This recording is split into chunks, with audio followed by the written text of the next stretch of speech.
And dito naman yung sinasabi ko na pag-transfer ng account, yung pwede kang bumili ng naka-legend. Ito, letter B, naka-legend siya. Tapos, pag kinombine nila yung dalawang yan, magiging legend na yung walang legend na account. So yan, parang may ranking system siya, kaya huwag kayong mag-alala kung mababa yung CP nyo. So ito yung mount na gusto kong malaman kung ano kayang ibibigay niya, kung defense penetration kaya. Kasi nung last na mount, nagbigay sila ng that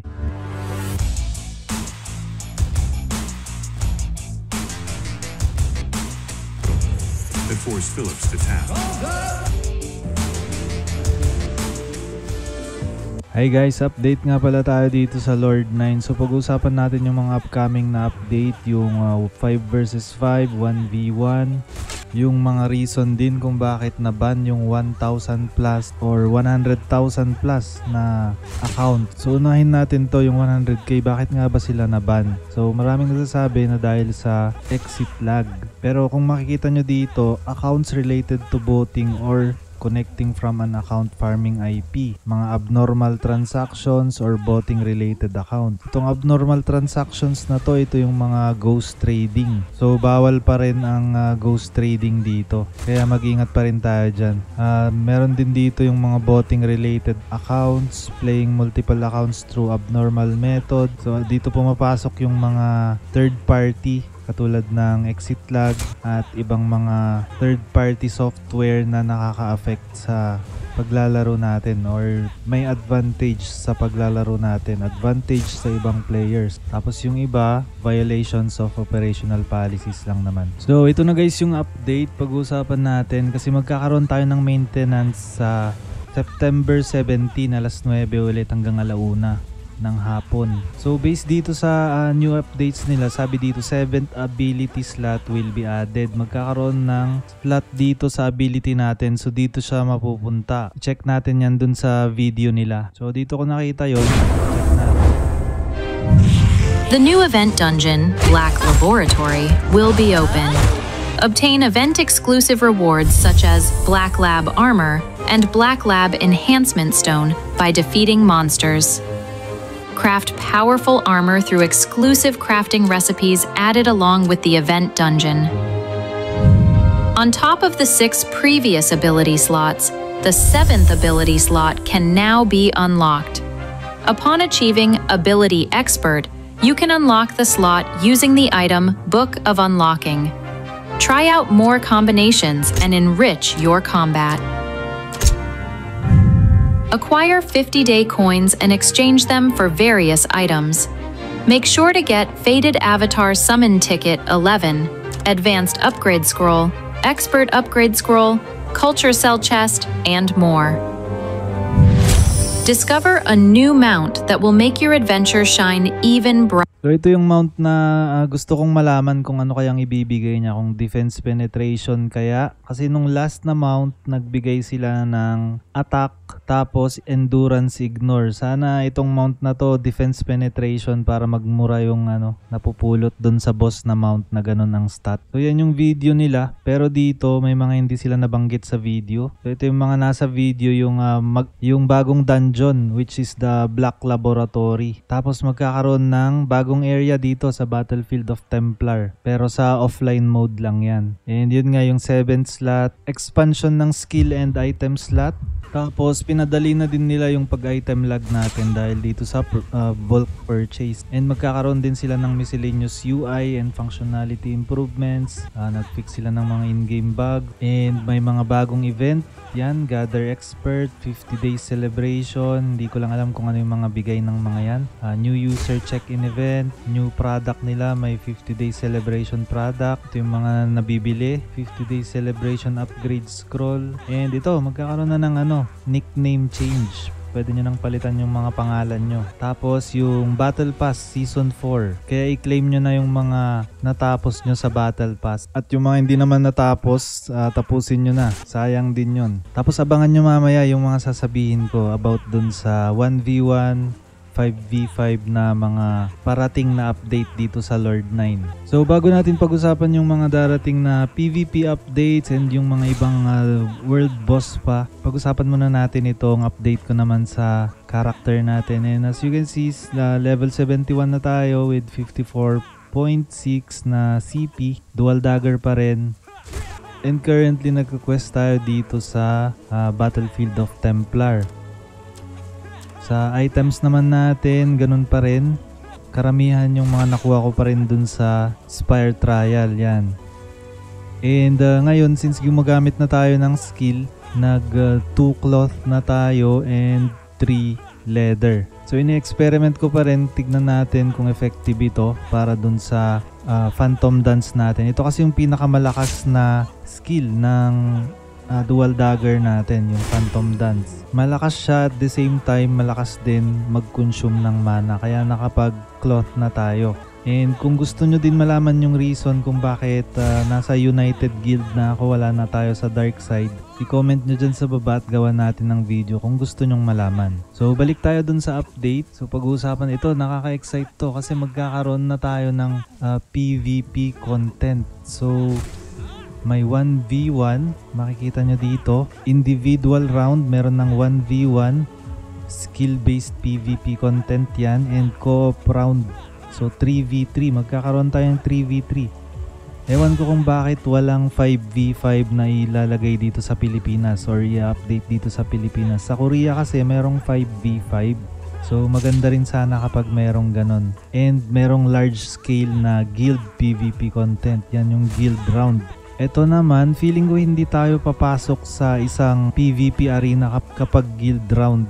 Ito yung PvP na ginagawa na natin ngayon, so hindi na siya parang ganun ka big deal na update kasi ginagawa naman na dun sa mga boss yung PvP or guild war na yan, guild PvP pala.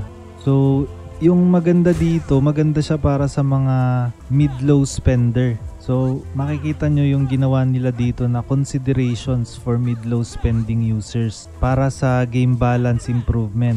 Sabi dyan, we want to promote a game environment where balanced competition can occur through strategic cooperation and alliances. And yun naman yung nangyayari ngayon kasi based nga dito sa laro na to, pag napansin nyo yung live natin, Dark Side ako dati, medyo hindi sila pay to win na guild pero madami sila and maganda yung strategy nila. Compared dun sa kalaban namin dati na Night Stalker na puro spender pero walang strategy at konti lang sila, naagaw pa rin ng Dark Side yung mga boss. So hindi talaga siya ganun ka pay to win, kaya maganda itong Lord 9 na to compared sa ibang game na talagang pay to win.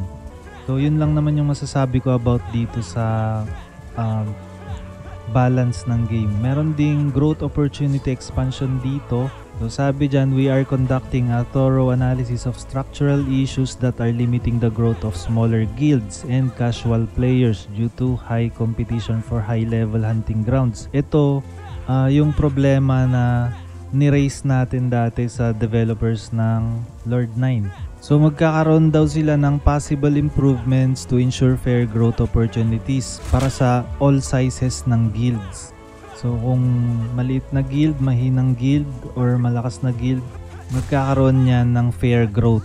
Cooperative content such as guild-based, guild dungeons, and guild versions of the Spire of Trials. So maganda to, merong guild version ng Spire of Trials. So instead na mag-isa mo sa Spire of Trials kasi mag-isa lang tayong pumapasok doon, dito naman sa guild version, pwede tayong pumasok lahat. So maganda yon. Buti naisip nila yon na gawin dito. And ito yung maganda, server transfer system sa October guys. So pwede na kayong mag-transfer ng server. Pero dito sa server transfer, hindi kayo pwedeng mag-jump sa, kunyari nasa Yvonne kayo, pupunta kayo dito sa Horatio. Hindi yun pwede. Kapag nasa Yvonne 1 kayo, pwede lang kayong mag-jump papuntang Yvonne 2, Yvonne 3, Yvonne 5. Or kapag nasa Horatio naman kayo, yung mga nasa Horatio lang din na servers ang pwede nyong pag-transferan. So ganun nag-work yung server transfer dito. And magkakaroon din sila ng Lords Arena, PvP content featuring solo co-op guild rounds where Lords compete to become the strongest. Strategic use of abilities, class setups, and map object is key to victory, making this a highly tactical battle. So ito yung 1v1, 1v3 tsaka guild na PvP, yung binasa natin kanina. Tapos ito naman yung Kransha Continent Release. Magkakaroon ng bagong continent. So feel gifted account. So para maintindihan nyo guys, gagamitan natin ng Lago Fast Screen Translation. So, save lang natin yan. And F8 lang natin. F8 daw yung pang translate. So ito yung sinasabi ko. Yung server nila is nasa Rael 1 sila, di ba? Hindi sila pwedeng pumunta sa mga Rowan, Morian, Carmen, Eldritch, Aquila at Bartes Marek na server. Yung sa atin naman, Horatio 1, kunyari ito, Yvonne yan, Santiago yung pangalawa. So hindi tayo pwedeng pumunta dun sa mga server na iba ang pangalan. Kung Horatio kayo, Horatio lang. Kung Yvonne kayo, sa Yvonne lang. And yung Lord's Arena, ganito yung magiging itsura ng 1v1. Magkakaroon din ng mga ganito and yung mga points na pwede natin gamitin, makukuha din natin dyan sa Lord's Arena. So magaganda din naman yung mga binibigay nila katulad nito, mga medal, mga title. Papakita ko sa inyo mamaya yun. So yan, parang may ranking system siya, kaya huwag kayong mag-alala kung mababa yung CP nyo kasi meron naman siyang ranking system parang sa ML. Ito naman yung 5v5 nila. So makikita nyo dyan. So magkakaroon din ng ranking system pala yung ano natin, 5v5 or 1v1. Parang Mythical Glory, Epic, mga ganyan na ranks. So huwag kayong mag-alala kung mababa yung combat power nyo kasi ihaharap nila kayo dun sa mga karank nyo lang. And next, yung pag-usapan natin anong mga ibibigay nila. Yan yung mga ibibigay nila sa PvP. Kaya mahalaga din na sumasali tayo sa mga PvP. So may mga title, may mga ability. And ito nga pala yung 5v5. Ganito yung itsura ng 5v5 ng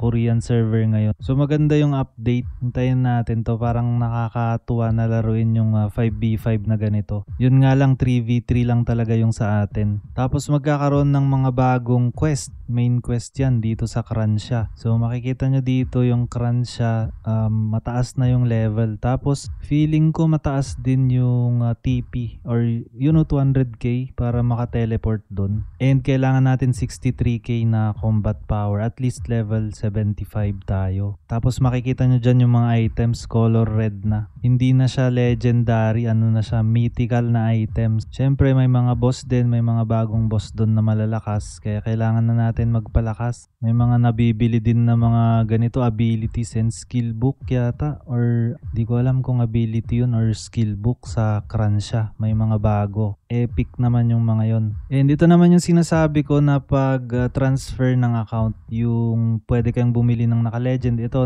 letter B, naka-legend siya. Tapos pag kinombine nila yung dalawang yan, magiging legend na yung walang legend na account. So lalagyan nyo lang daw ng password and okay nyo. Tapos makukuha nyo na yung account na yon. So account gifting, yun yung sinabi ko kanina na account gifting. Dine-demonstrate lang nila dito kung paano yung process. So sa mga walang legend dyan, huwag kayong mag-alala. Pwede na kayong bumili ng mga may legend.